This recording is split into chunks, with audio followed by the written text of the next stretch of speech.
Reality शोच्या या दुनियेमध्ये एका मालवणी माणसानं सुरू केलंय कौन बनेगा लखपती. आता बघूया तिकडे कोण कोण मालामाल होतंय. आणि हा मालामाल परफॉर्मन्स घेऊन येत आहेत स्वप्नील सरांच्या टीमचे आनंद आणि दिगंबर. रत्नागिरी देवगड कणकवली कट्टा मालवण राजापूर आणि आम्ही कोकणचे सांगताना आमचं भरून येई उर. नरी खोपळी करवंद लाल काजू बोंडूच्या जांभा नावा रूपाला आलाय जगात देवगड हापूस आंबा.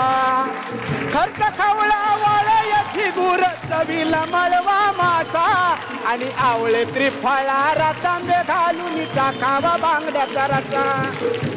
काय मंडळी तोंडात पाणी सुटलं का नाही? हो आमचा कोकण असाच तसा ना. फळांनी फुलांनी माशांनी सगळ्यांनी असा बहारलेला. आणि खेळ म्हणजे किती. लगोरी म्हणा नको, विटी दांडू म्हणा नको, खो खो म्हणा नको, कबड्डी म्हणा नको. पण एवढा सगळा असताना सुद्धा आमच्या कोकणातल्या माणसांनी असं ठरवल्यानी की अख्ख्या जगात फेमस होत असो वेगळ्या प्रकारचा खेळ खेळायचो. तो म्हणजे कौन बनेगा लखपती. मग ते डायरेक्ट गेले बच्चन साहेबांकडे. पण ह्या खुळ्यांका कळला नाही, त्यांच्याकडे काय वेळ नाही. मग तसेच माझ्याकडे येले. त्यांचाही बरोबर आहो. संपूर्ण कोकणात मालवण सहित जास्तीत जास्त टीआरपी असलेलो माझ्याशिवाय दुसरं कोण माणूस असा. मग मी पण हा म्हटलंय. म्हटलं फुबाय फू मधून जमा तितको वेळ काढते आणि तुमका मदत करतोय. म्हटलं एवढं मोठं शो होस्ट करायचो म्हणजे काहीतरी कॅरेक्टर व्हाय ना, कॅरेक्टरायझेशन व्हाया. म्हणून मी मग विचार केलाय मालवणी सम्राट मच्छिंद्र कांबळी तात्या सरपंच यांचा कॅरेक्टर घेतलाय, गेम सुरू केलाय. तुमका सांगताय 100 लोक लखपती झालेले आहेत. खेळ सुपर हिट. आज तर दुपारी हिट. आपलं दुपार हिट. कारण आमच्याकडे अत्यंत हुशार आणि बुद्धिमान असो एक माणूस येता. विशेष म्हणजे तो पुण्याचा. हा हुशार पुण्याचा माणूस आता काय वाजवशीत लक्षात ठेव. असलो नसलो तरी स्वतः बुद्धिमान समजणार असो तो पुण्याचा माणूस. काय वाजवशीत वाजव.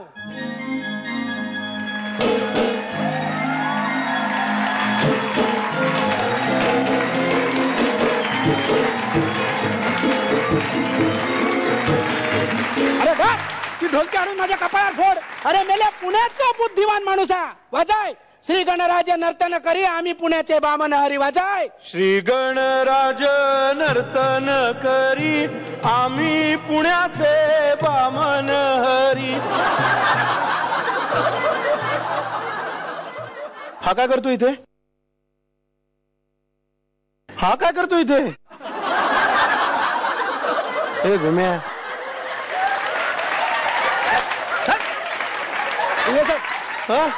आमच्या कौन बनेगा लखपती मध्ये तुमचं हार्दिक स्वागत. करायलाच पाहिजे. आमंत्रण देऊन बोलवलंय मला.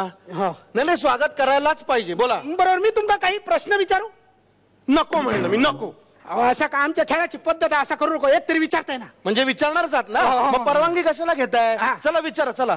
इंगळे साहेब तुम्ही काय करता? इंगळे साहेब तुम्ही काय करता? मी श्रीमंत असतो. मी पहिल्यापासून श्रीमंत असतो. आणि पुण्यात श्रीमंत माणसाला फारसं काही करावं लागत नाही. किंबहुना फारसं काही केलं नाही की पुण्यात माणसं नंतर श्रीमंतच होतात. शिरा पडली ह्याच्या तोंडावर एकट्या विचारलंय अख्ख्या पुण्याची कुंडली माझ्या समोर मांडता. ओ इंगळे साहेब काय चाललात? काय चालला म्हणजे? हय सर मला कोण अडवणार?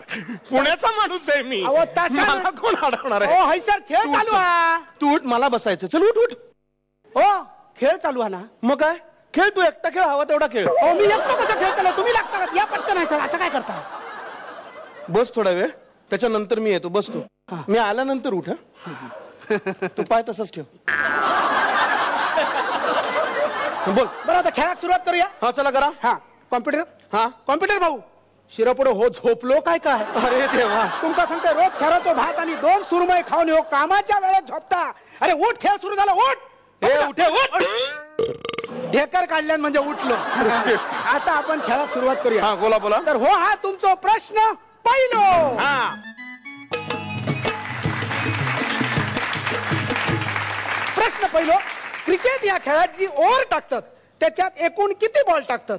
आणि ऑप्शन असतात A 4 B 5 C 6 किंवा D 8. यापैकी काहीच नाही. अरे असा कसा आमच्या एक्सपर्टनी काढलेले असत हे प्रश्न? बरोबर उत्तर असताना ना. तुमचे एक्सपर्ट 1 नंबरचे चुकलेले आहेत.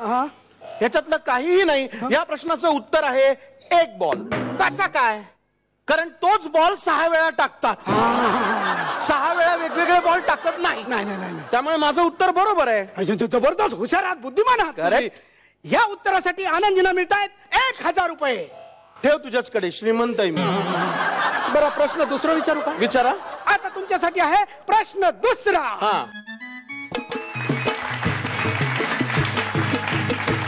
प्रश्न दुसरा. इंग्रज साहेब, दुसरा प्रश्न विचारू. हा विचार. कोणत्या महिन्यात कुत्रे सर्वात कमी भुंकतात? तुमच्यासाठी ऑप्शन हा: ए जानेवारी, बी फेब्रुवारी, सी मार्च आणि डी एप्रिल. नाही, विचार करू नको. तुमच्यासाठी 2 पाईपलाईन असतात ना आमच्याकडे. पाईपलाईन? हा, म्हणजे फ्रेंड ऑफ फोन. तुम्ही तुमच्या कुठल्याही मित्राला फोन करू शकता. पुण्यातला माणूस आहे रे मी. मित्रांना फोन करून प्रॉब्लेम सोडवण्याची पद्धत नाही आपल्यात. तिरापल्ली पहिली पाईपलाईन फोडल्या. दुसरी पाईपलाईन जनतेचा कौल.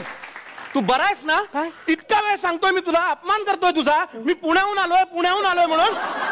स्वयंभू असतो आम्ही, लोकांच्या मताने चालत नाही आम्ही. सगळं स्वतः पहिल्यापासून आम्हाला सगळं येतच असतं मुळात. तिरापल्ल्या दोनही पाईपलाईन फोडल्या. आता स्वयंभूने तुम्ही मग सांगा काय तर उत्तर. काय उत्तर आहे? बी फेब्रुवारी. नक्की? होय. टाळाला. होय. ओ, तुमचा उत्तर चुकलेला. उत्तर हा डी एप्रिल. सगळ्यात कमी भुंकतात ना, मग ते फेब्रुवारी मध्येच. कसं काय? अरे फेब्रुवारी महिन्यालाच 28 दिवस असतात. म्हणजे इतर महिन्यांपेक्षा 2 दिवस कमी नाही का भुंकणार कुत्रे? घातल्या नाकार गुणो माझ्या अख्ख्या गेमचो बट्ट्या बोल केलेला ह्या माणसाने. कॉम्प्युटर भाऊ शिरा, ह्या काय झोपवून टाकलास की काय? आता ह्या बघा, तुमका शेवटचा फायनल प्रश्न विचारते. ऑप्शन बिप्शन काय मिळायचं नाही. तुम्ही डायरेक्ट उत्तर द्यायचं. कंटाळवाणा आहे हा, कडकड. केवढा कंटाळवाणा आहे रे हा. मालवण. हा, बोल. मी ऐकतोय. एक प्रश्न, फायनल प्रश्न विचारू. विचार. आता त्यांच्याबरोबर नाही बोलायचं. नाही. प्रश्न तिसरा फायनल. न्यूटनचा कॉल सांगा. न्यूटनचा लॉ सांगा. असं नाही सांगणार. आधी ते काय सिस्टीम, ते वाजवणं, ते कॅमेरे खाली, हे लाईट एक मगापासून मला त्रास देतोय. हे सगळं पाहिजे मला, नीट सगळं करावं लागतं. चल वाजे. हा प्रश्न तिसरा.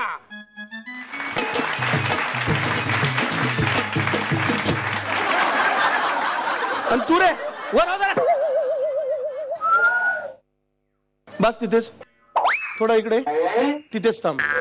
इकडे दिसतोय मी? उत्तम. प्रश्न काय होता? विचारू ना नक्की. हा, न्यूटनचा लॉ सांगा. न्यूटनचा लॉ मला सगळं आठवत नाहीये अर्थातच, पण मला काही शेवटचा भाग आठवतोय, तेवढा मी सांगू शकतो. पैसे पण तेवढेच मिळतले. ते मी श्रीमंत आहे, त्याची काळजी तुला नको. मला भाग आठवतोय न्यूटनचा लॉ मधला, and this is called Newton's law. Shirapalli, तुमच्या तोंडावर आजपर्यंत तुमच्यासारखं माणूस नका मिळत ना. अख्ख्या महाराष्ट्रातून लोक येईल, पण ह्या पुण्याच्या माणसाने माझ्या गेमची वाट लावली. तू काय तोंड उघडा टाकून शेवटचा घोपू आणि संपवून टाकते. मी हो गेम संपवून टाकते. चला बघूयात हा परफॉर्मन्स कसा वाटला आपल्या परीक्षकांना. स्वप्नील सर, इंटरेस्टिंग होता, एंटरटेनिंग होता आणि केबीसीला एक वेगळा फॉर्मॅट द्यायचा तुम्ही प्रयत्न केलात. आणि केबीसीच्या बिगिनिंगला इतकं सिरियस म्युझिक वाजतं ऍक्च्युअल शो मध्ये, आणि तुम्ही बाल्या डान्स करता. कोणाची आयडिया आहे? त्याची. अत्यंत इंटरेस्टिंग आहे आणि अत्यंत एंटरटेनिंग होतं. मला ह्युमर लेवलला थोडासा वीक वाटला ऍक्ट, पण otherwise it was an entertaining act. God bless. काय वाटतं ताई तुला? मला पण आवडला ऍक्ट. तुम्ही दोघं, तुझं मालवणीवरची कमांड आणि तू काय पुण्याचाच आनंद इंगळे केला होतास, त्यामुळे काय मला तुझ्या बेअरिंग बद्दल काय बोलायला नकोच आहे आजची बात. छान झाला ऍक्ट तुमचा. All the best. Thank you. Jay sir. Anand, तू खूप छान ॲक्ट्रेस रे. सटलिटी म्हणजे कॉमेडीत एवढी सटलिटी करायची आणि ती एंटरटेनिंग करायची, होल्ड करायचं. म्हणजे आमच्या दिग्याला मालवणे आमचं काहीतरी अप पिचला बोलायला ते हे होतं, परफॉर्मन्स करायला, जेस्चर करायला चान्स होता, पण ते तू बेरिंग पकडून चेक केलंस. अप्रतिम. थँक्यू. आता वळूया मार्क्स कडे. निर्मिती ताई 8 गुण. स्वप्नील सर 8 गुण. आधीचे 18, आत्ताचे 16, 34 गुण. थँक्यू.